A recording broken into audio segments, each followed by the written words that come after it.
Hello friends, welcome back to my channel. இன்றைக்கி நம்ம பார்க்க போகிற ரெசிபி ஒரு சைட் டிஷ் ரெசிபி தான் பார்க்க போகிறோம். இந்த மஷ்ரூம் மசாலா உங்களுக்கு சப்பாத்தி, பூரி, வெரைட்டி ரைஸ் எல்லாத்துக்குமே ரொம்ப நல்லாயிருக்கும். ப்ரெட்டுக்கு கூட இது ரொம்ப சூப்பராக இருக்கும்.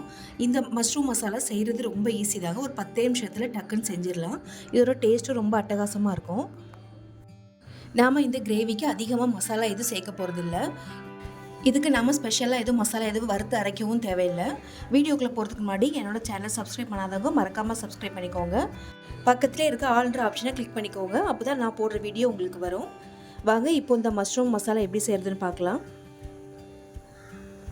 ஃபஸ்ட்டு நம்ம கடாயில் ஒரு 2லேருந்து 3 ஸ்பூன் அளவுக்கு எண்ணெய் சேர்த்துக்கோங்க. நீங்கள் இந்த எண்ணெய் கூட விருப்பப்பட்டால் கொஞ்சமாக பட்டர் கூட சேர்த்துக்கலாம், இல்லை நெய் கூட சேர்த்துக்கலாம், ரொம்ப நல்லாயிருக்கும். இப்போ இந்த எண்ணெய் சூடானதும் நம்ம கட் பண்ணி வச்சுருக்க வெங்காயத்தை சேர்த்துக்கலாம். வெங்காயம் இந்த மாதிரி நல்லா பொடிசாக சாப் பண்ணி எடுத்துக்கோங்க.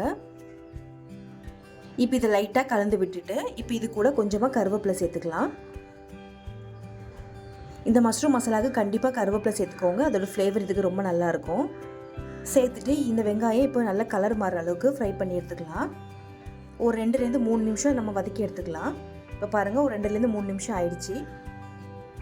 நமக்கு நல்ல கண்ணாடி பதத்தில் வெங்காயம் வதங்கி வந்திருக்கு. இப்போ இது கூட இஞ்சி பூண்டு பேஸ்ட் சேர்த்துக்கலாம். இதுக்கு 1 டேபிள் ஸ்பூன் அளவுக்கு இஞ்சி பூண்டு பேஸ்ட் சேர்த்துட்டு நல்லா வதக்கி விடுங்க. இப்போ இஞ்சி பூண்டு பேஸ்ட்டு சேர்த்த உடனே நம்ம கட் பண்ணி வச்சுருக்க தக்காளியை அதில் சேர்த்துக்கலாம். நீங்கள் தக்காளி இந்த மாதிரி பொடிசாக கட் பண்ணி எடுத்துக்கோங்க, இல்லைன்னா மிக்ஸி ஜாரில் ஒரு அடி அடிச்சுட்டு நீங்கள் சேர்த்துக்கோங்க. இப்போ இது ஒரு மூடி போட்டு நம்ம தக்காளி நல்லா வதங்கி வர மாதிரி வேக விட்டுடலாம். ஒரு 2 நிமிஷம் நல்லா வதக்கி விட்டுருங்க. மூடி போட்டு வேக வச்சிங்கன்னா சீக்கிரமாக நமக்கு வதங்கி வந்துடும்.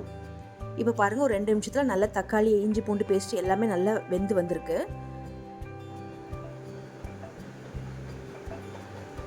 இப்போ இது கூட நம்ம தேவையான மசாலா பொருட்கள்லாம் சேர்த்துக்கலாம். இதில் 1/2 ஸ்பூன் அளவுக்கு மஞ்சள்தூள் சேர்த்துக்கோங்க. இது கூடவே காரத்துக்கு தனி மிளகாத்தூள் சேர்த்துக்கலாம்.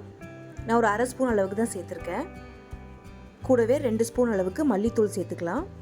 மிளகாத்தூளோட மல்லித்தூள் கொஞ்சம் ஜாஸ்தியாக சேர்த்துக்கோங்க. சேர்த்துட்டு இப்போ இது கூட கலருக்காக 2 ஸ்பூன் அளவுக்கு காஷ்மீர் ரெட் சில்லி பவுடர் சேர்த்துக்கலாம். இப்போ இது கூட 1/4 ஸ்பூன் அளவுக்கு கரம் மசாலா சேர்த்துக்கோங்க. நீங்கள் கரம் மசாலா இல்லைன்னா பிரியாணி மசாலா கூட சேர்த்துக்கலாம், அதுவும் ரொம்ப நல்லாயிருக்கும். இப்போ இது கூட 1/4 ஸ்பூன் அளவுக்கு ஜீரகத்தூள் சேர்த்துக்கோங்க. சேர்த்துட்டு இந்த கிரேவிக்கு தேவையான உப்பை சேர்த்துட்டு இது நல்லா வதக்கி விட்டுடலாம். மசாலாவோட பச்சை வாசனைலாம் போகணும் நமக்கு. ஒரு வாட்டி எண்ணெயில் இந்த மாதிரி வதக்கி விட்டுட்டு இப்போ இதில் கொஞ்சமாக தண்ணி சேர்த்துட்டு நம்ம வதக்கி விட்டுக்கலாம். இப்போ பாருங்கள், நான் ஒரு 1/2 டம்ளர் அளவுக்கு தண்ணி ஊற்றிட்டு இப்போ இதை நம்ம நல்லா கொதிக்க விட்டுடலாம். நமக்கு இதுக்கு 1/2 கப் அளவுக்கு தண்ணி போதுமானதாக இருக்கும். ஏன்னா நம்ம இது கொஞ்சம் திக்காக தான் செய்ய போகிறோம், அதனால் கொஞ்சம் தண்ணி பார்த்து ஊற்றிக்கோங்க. இப்போ இது நல்லா கலந்து விட்டுட்டு ஒரு மூடி போட்டு ஒரு 2 நிமிஷம் நல்லா கொதிக்க விட்டுருங்க. எந்த அளவுக்கு நமக்கு நல்லா கொதிச்சு வருதோ அந்த அளவுக்கு நமக்கு மசாலாவும் நல்லாயிருக்கும். இப்போ பாருங்கள், ஒரு 2-3 நிமிஷத்துலேயே நல்லா நமக்கு வதங்கிட்டு நம்ம சேர்த்துருந்த எண்ணெயெல்லாம் நல்லா பிரிஞ்சு வந்திருக்கு.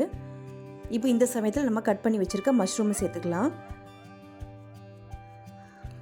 நான் அன்றைக்கி ஒரு மஷ்ரூமை 4 துண்டாக வெட்டி நான் சேர்த்துருக்கேன். நீங்கள் இதை முழுசாக கூட சேர்க்கலாம். சின்னதாக இருந்துச்சுன்னா நீங்கள் முழுசாக கூட சேர்த்துருக்கலாம், அதுவும் நல்லா தான் இருக்கும். இப்போ சேர்த்துட்டு இதை நல்லா கலந்து விட்டுருங்க. நான் ஒரு பாக்கெட் அளவுக்கு சேர்த்துருக்கேன். சேர்த்துட்டு இப்போ இது நம்ம தண்ணி எதுவுமே சேர்க்க தேவையில்லை. நம்ம மஷ்ரூமில் நல்லா வேக அதுலேருந்து நமக்கு தண்ணி வரும். அதனால் நம்ம தண்ணி தேவைப்பட்டால் மட்டும் நம்ம சேர்த்துக்கலாம். இப்போ இது ஒரு மூடி போட்டு ஒரு 3லேருந்து 4 நிமிஷம் அப்படியே விட்டுருங்க. இந்த 3-4 நிமிஷத்துலேயே நமக்கு மஷ்ரூம் நல்லா வெந்து வந்துடும். இப்போ பாருங்கள், மஷ்ரூம் நல்லா வெந்துட்டு கிரேவி நமக்கு நல்லா திக்காக வந்திருக்கு.